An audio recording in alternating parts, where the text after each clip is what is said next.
Allah sənə elə bir ruh verib ki, bütün yaxşılıqlar orada var. Xaricdən sənə veriləcək heç nə yoxdur. Ancaq daxilindədir hər şey. Ona görə səndən tələb olunan budur ki, sən müsbəti, mənfini də müsbətə çevirəsən daha doğrusu.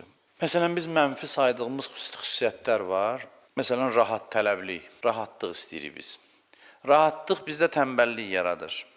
Və biz, belə deyək də, fəaliyyətdən qalırıq rahat tələbliyin nəticəsində. Amma biraz dərindən mütaliə eləyəndə bu hissi, görürsən ki, rahat tələblik hissi səndə olmalıdır. Sən elə rahat tələb olmalısan, rahatlıq axtarmalısan. Çünki sən həmişəlik bir rahatlıq üçün xəlq olunmusan. İnsanın hər şeyi olsa, rahatlıq olmasa insan xoşbəxt deyil. İnsan rahat olmaq üçün yaranıb, rahat olmaq üçün xəlq olunub. La xavfun aleyhim və la hum yahzanun. Onlar üçün nə bir qorxu var, nə bir kədər. Bu nə deməkdir? Böyle rahatlıq deməkdir. Səni rahat edib cənnətə daxil eləyir. Keçən dəfə dedik bunu, bir daha təkrar edirəm ki, səni arxain eləyir. Cənnətdə sənin rahatlığın olmasa, yediyin neymətlər burnundan gələcək. Ona görə səni xatircəm eləyir ki, rahat ol, hər şey həmişə sənnəndir.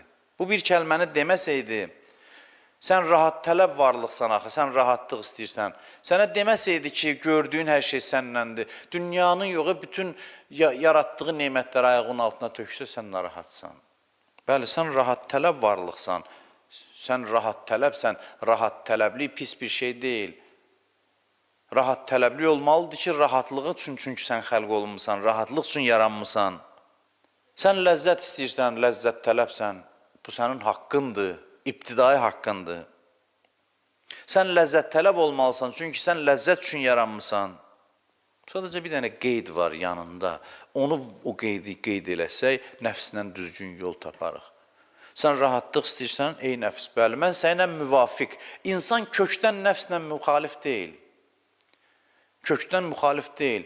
Nəfsi danışdır, deyən, nə istəyirsən, rahatlıq, əla, bu istəyi qoru. Amma bizə indiyəcən belə öyrədiblər ki, kökündən baltala, yox, rahatlıq olmaz sənə, yox, belə deyil. Kökündən baltala, yox, ləzzət sənə olmaz.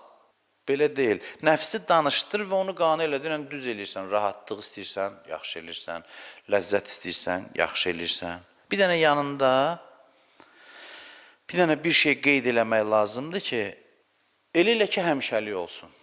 Onda həm nəfs səndən razı olar, qane eləyərsən onu. Həm də ki, mübarizə eləmək asan olar.